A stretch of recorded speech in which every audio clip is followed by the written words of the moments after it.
And now, Peter Paul Mound's Almond Joy and Cadbury Chocolate Bars presents Alien Worlds. Slowly rotating at the edge of deep space, 1,000 kilometers beyond the atmosphere of 21st century Earth, is the Arthur C. Clarke Astronomical Observatory, Starlab. Here, Starlab Research Director Dr. Maura Cassidy and scientists and technicians of the International Space Authority, ISA, watch over the countless stars and planets that fill the silent distances beyond the giant space station.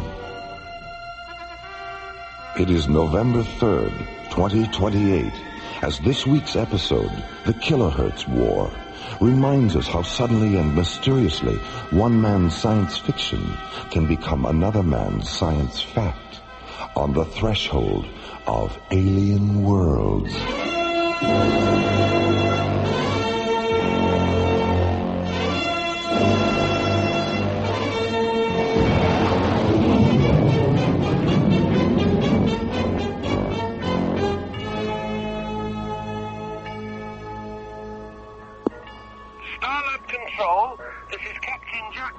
Commanding the Royal British Museum freighter Nile Delta. Registry number 98078. This is Starlab. Go ahead, Nile Delta. I know we're not expected, but we'd like permission to dock. What's the problem, Captain? The bloody technicians union at Gatwick called a strike while we were still on the pad. Our line crew walked up before they finished refueling us. We'd like to top off our liquid oxygen tanks. Another strike at Gatwick. Third time this year, isn't it? It's the third. How about it, mate? Can you spare a drop or two of the old LOX? What's your destination, Captain? We're transporting the King Tut exhibit to Thanatos, part of a cultural exchange program. Stand by. All right, Nile Delta, I have you on the screen. What's your Starlab ETA? 6 minutes, 18 seconds. 6 plus 18. Roger. Nile Delta, your docking orbit insertion coordinates are 9er 6 at 207 degrees, docking bay 16. A refueling crew will be standing by. We'll try to keep them from going on strike before we get there, okay? Don't worry, Captain. Starlab is a non-union shop. Well, thank God for that. Nile Delta, out. Bay 16, there's a British freighter coming in for refueling. ETA 6 minutes. Roger. Hi, Maura. Hi, Jerry. Have you heard from Major Corbin yet? Yeah, about a half an hour ago. He was just leaving Jupiter space. What's going on out there, Maura? Some unidentifieds have been shadowing the freighters taking Xelium ore off Callisto. The ISA thinks they're mineral pirates. Commissioner White sent Corbin's space exploration team to check it out. You want to hear his transmission? I have the recording right here. All right, let's give it a listen. Zodiac 1 to Starlab Control. This is Starlab. Go ahead, Zodiac 1. This is Major Ben Corbin commanding a flight of 3 SET Mirage-class interceptors. Pirate suspects identified as Labinthian renegades. Engaged 2 of them. 1 destroyed, 1 damaged. No casualties our side. Half of the squadron remaining on patrol in the vicinity of Callisto, other half now departing Jupiter space. ETA at Stargate's security station 2130 hours. This is Major Corbin, Zodiac 1 out. Well, he certainly comes right to the point, doesn't he? You know him? But I've heard John and Buddy mention him a couple of times. I can't remember why. But I do remember they weren't smiling. Here, let me have the cassette, Jerry. I'll be talking to Commissioner White in a few minutes. I may as well play it for him. There you go. Thanks, Jerry. See you later. So long, Maura.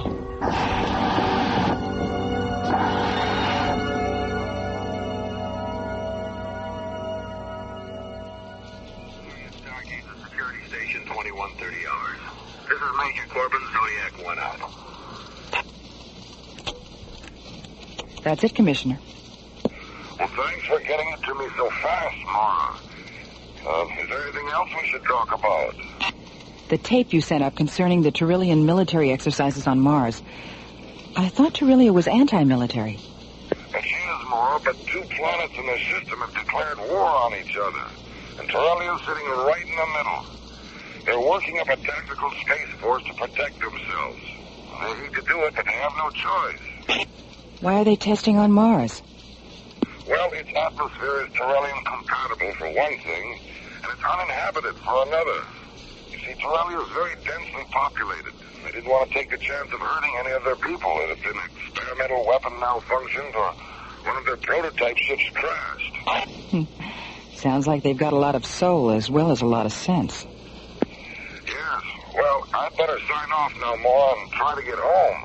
There's a lot of wind and snow blowing around outside, and you know what New Chicago's like during a blizzard. All right, Commissioner, bundle up. And beware of little boys chucking snowballs. Starlab Communications, out.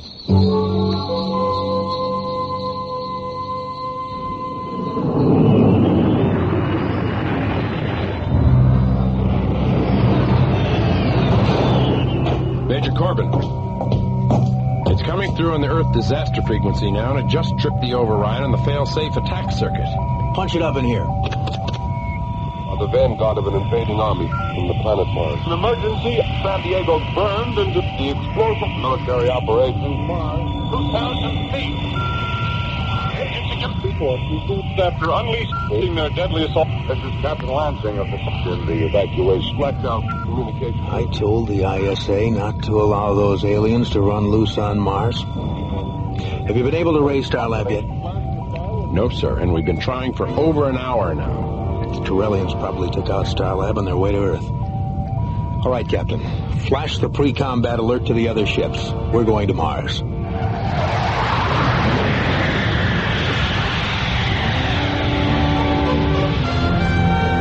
Alien Worlds will continue.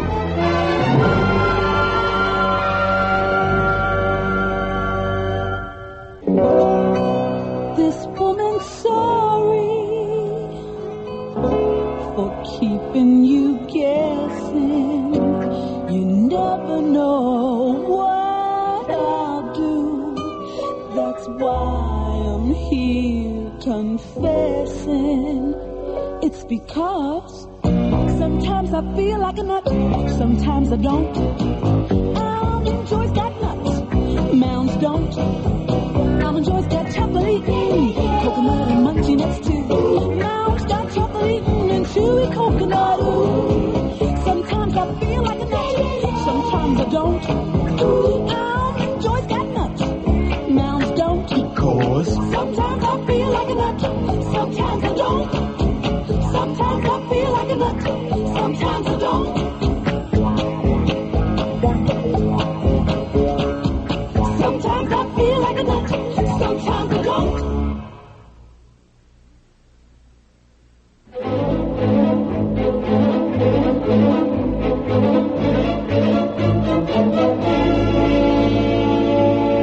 Alien Worlds continues.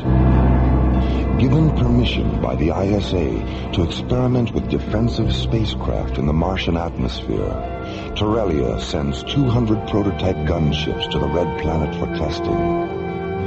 10 days later, 3 Mirage-class SET interceptors receive a powerful radio transmission as they leave Jupiter space.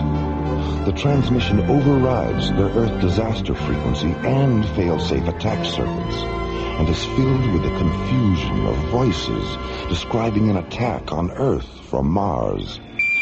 The planet. On the planet Mars, between the hours of the color is white. Destruction of cities and cars.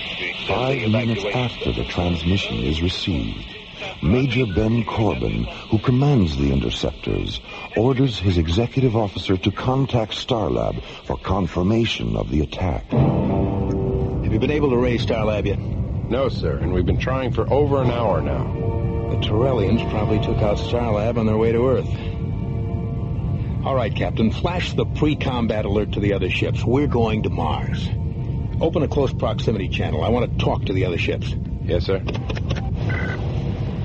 Go ahead, Major. This is Major Corbin. You all know what the situation is and what our choices are. You also know that it's the responsibility of a commanding officer to decide which choice is best. But these are extraordinary circumstances. So I believe the decision to either continue on to Mars or to return to base should be shared by all of us. So when I finish this transmission, take a vote. Flight crews and officers alike. It's up to you. Zodiac 1 out. You're looking unusually tense, Captain. What's the problem? I'll go see how our crew feels about your pep talk, Major. Pep talk? Is that what it was? I'll be back in a few minutes. Captain O'Neill, Major. We're ready whenever you are. Thanks, Bill. This is Captain Dan Sager. We're with you all the way, Major. I knew I could count on you, Ray.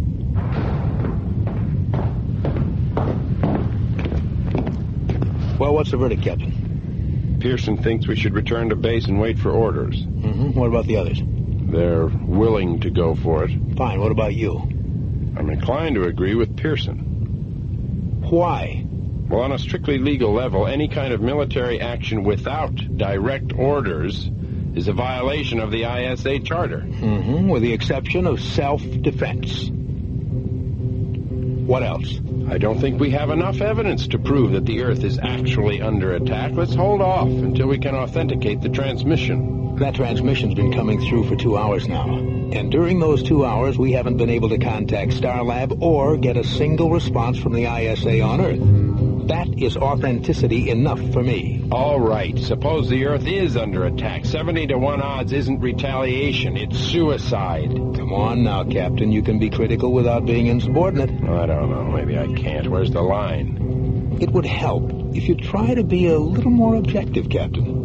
This is a military issue. It's not an emotional one. Well, I guess that's the difference between us, Major, isn't it? You're objective, so you put your faith in action. I'm not, so I put mine in reaction. What sort of reaction are you having? There's something wrong about this whole incident. You're right, Captain. There is something wrong. There's a war on between Terrelia and Earth. Objective, subjective, or otherwise. That is a fact.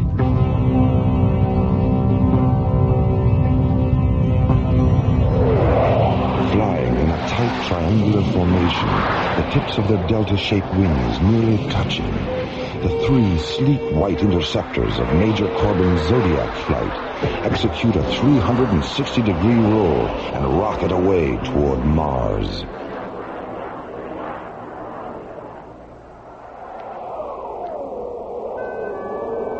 Meanwhile, on the surface of a desolate red planet, the freezing winds of Martian winter blow a stinging mist of iron oxide dust across Cecropia, a vast plain located at the 0 meridian coordinates of 70 degrees latitude, 310 degrees longitude. In the middle of the windswept plain lies the Terrellian Command Center. 7 transparent green domes whose faceted emerald surfaces fracture the pink light of the late afternoon sun. Standing near the domes, on legs that seem too fragile to support them, are 60 Terrellian gunships in the shape of huge chromium dragonflies. Outside the central Terrellian dome, Commander Arxathos stands looking up at the bleak Martian sky, his long, yellow-pleated cloak swirling around him, his delicate lungs protected from the iron oxide storm by the black filter mask covering his face.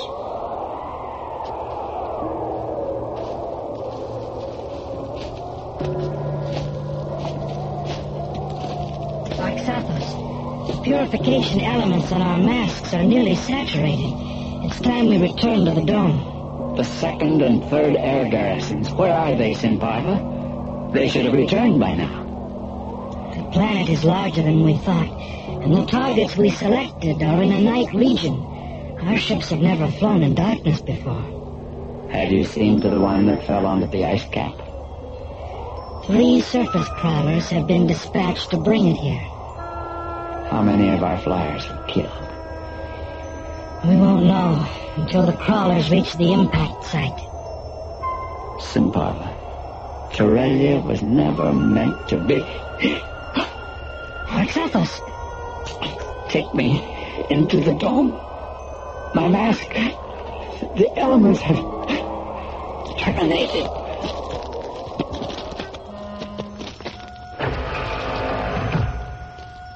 As Sin Parva rushes his commander into the protection of the central dome, Major Corbin's SET Zodiac flight enters the Martian atmosphere. Descending to 300 meters above the red planet's surface, the three interceptors jet toward the Torellian Command Center, 2,000 kilometers away. Zodiac 1 to Zodiac flight. Mid-range scanners confirm target interlock. Target description: 7 low-density, low-profile structures and 60 high-density spacecraft. Activate laser turrets and shielding generators on my mark. Mark. This is Zodiac 6. We have target interlock confirmed. Laser and generator functions positive. This is Zodiac 3. Okay on target interlock. Okay on laser turrets and shielding generators. Maintain present course and speed. We'll be over the target in 44 minutes. Zodiac 1, clear. How you feeling, Captain? Any better? You know how I feel. Don't worry, you'll get over it.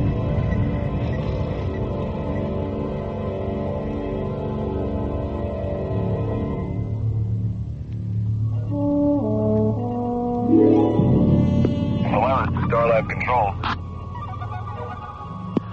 Solaris to Starlab Control. Oh, come on, Jerry, it's us. Your old pals through thick and thin. SET captains Buddy Griff and John Grayton. Jerry? Go ahead, Solaris. Yeah, Jerry, where you been? Down in engineering. All our communications were knocked out about 3 hours ago. We just got back on the air. What happened? According to Professor Crane, a pulsar somewhere went supernova and flashed back all the radio signals that it collected in its gravitational field. You should have been here. It was really a buzz. Speaking of buzzes, is Maura there? We've got a present for her. She and Professor Crane are up in data processing, resynchronizing the sidereal time terminals on the computer. Hey, have you got a docking bay open? Our ETA is 9 minutes. Docking bay 23, buddy. Docking orbit insertion coordinates 671 at 208 degrees. Thanks, Terry. Solaris out.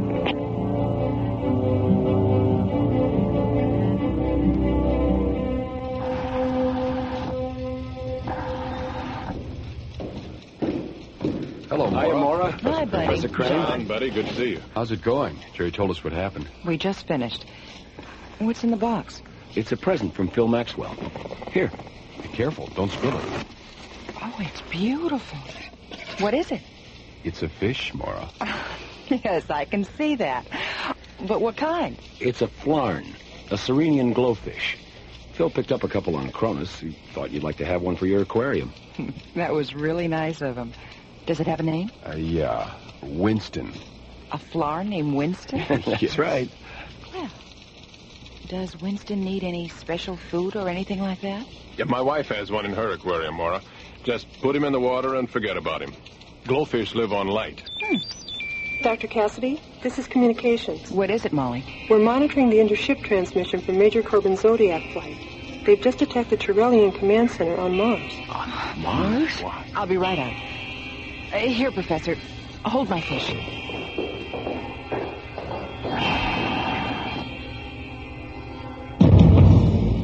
Alien Worlds will continue. Pardon me. Isn't that a Cadbury chocolate bar? I've never tried one. Oh, that's too bad. Do you mind if I have a teensy piece? Hey, you took my bar. I'll just take a little bit. It was for my wife and me. Oh, she'll love it. See, this is great. You know you can get carried away with this stuff? Yes, I've noticed. Oh, come on. It's a big bar. It's getting smaller. When people get a taste of a big, thick Cadbury chocolate bar, they get very carried away. Because only a Cadbury bar is so rich, so creamy, so Cadbury. And with the big-size Cadbury chocolate bar, you get a big choice. Cadbury Fruit and Nut, Cadbury Almond, Cadbury Caramello, and of course the big favorite, Cadbury Milk Chocolate. So remember, when you get your Cadbury, be careful, because with Cadbury, people can get very carried away. Can I have my Cadbury back now? Your Cadbury? Oh, well, I guess I got carried away. You'll get carried away with Cadbury.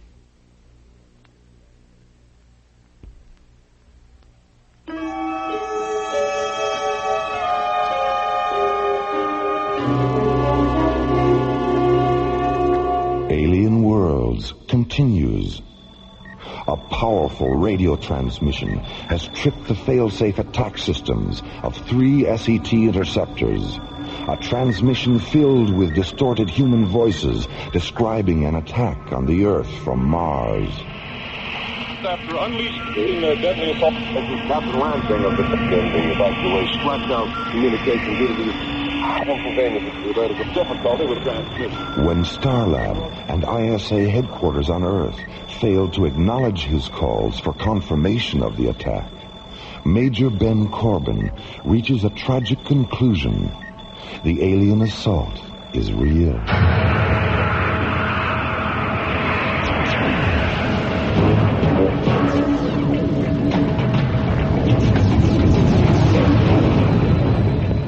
Zodiac 6, break off your approach to the dome. We'll take them out later. That's a roger, Zodiac leader. Zodiac 3, hit that ship that's trying to take off. Roger. Zodiac 6, let's make another run in the staging area. Roger, Zodiac leader, right behind you.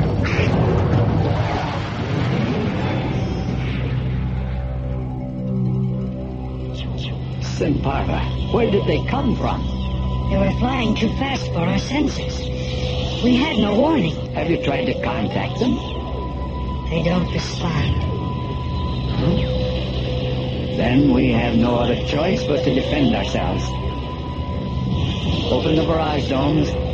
Inform our gunners that this is a lethal engagement.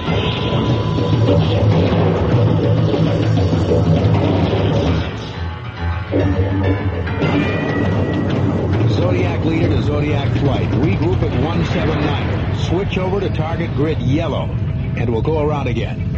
Starlab to Zodiac 1. Starlab. I knew we should have waited. I knew it. Starlab, this is Zodiac 1. Go ahead. What are you doing, Major? Get out of there now. Captain, check the source of this transmission. Major Corbin, this is Commissioner White. Get your flight back to Stargazer and turn yourself over to security. You've got one hell of a lot of explaining to do. But the attack on Earth, there was a radio transmission. It tripped our fail-safe system. We heard it on the other... We picked up the same transmission here at ISA headquarters, and so did Starlab.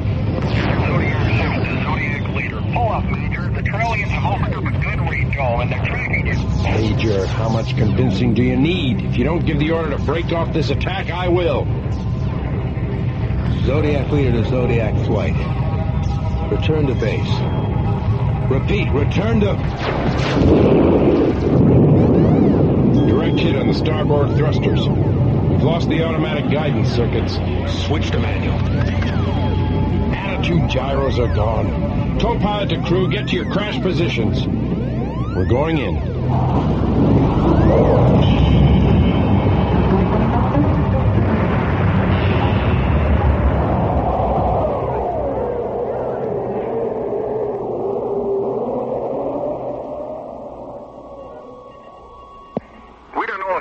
Survived, Dr. Cassidy. They were hit at a relatively low altitude and went down about 2 kilometers away from the domes.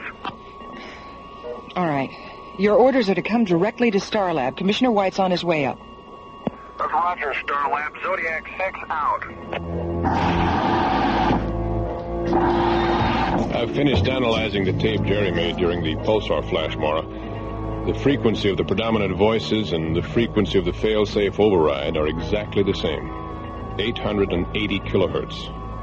But that's an exclusive ISA frequency. It wasn't in 1938. 1938? That's right. The voices were originally transmitted from the Earth in 1938. What was there about the voices that caused Major Corbin to do what he did? Come on. I'll play the tape for you.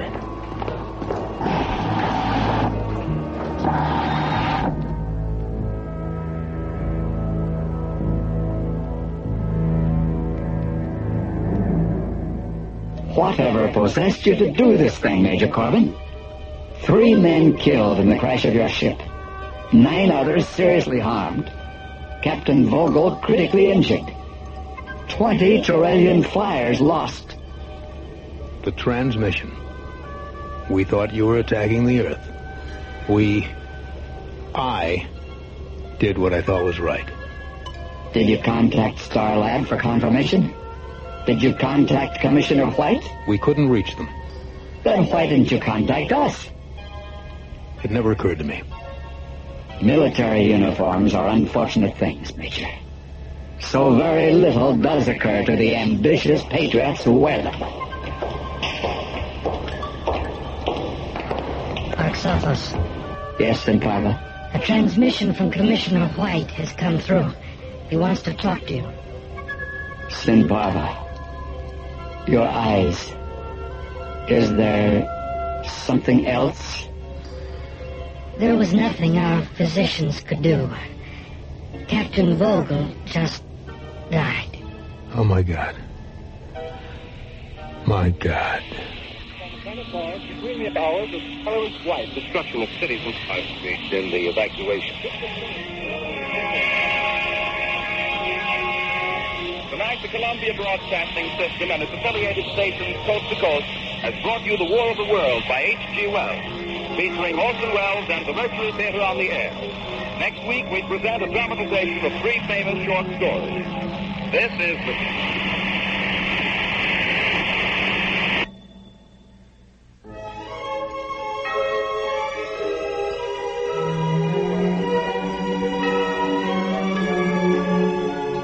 The Kilohertz War was written by Ron Thompson and starred Linda Gary, Chuck Olson, Bruce Philip Miller, Corey Burton, and the Watermark Players.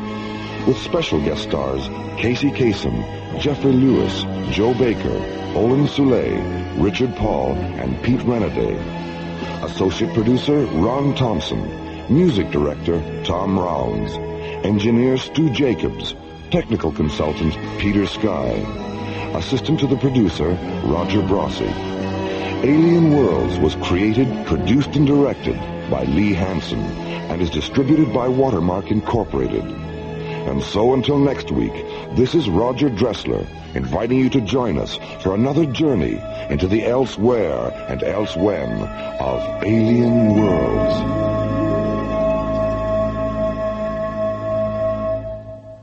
Peter Paul and Cadbury Chocolate Bars hope you have enjoyed Alien Worlds.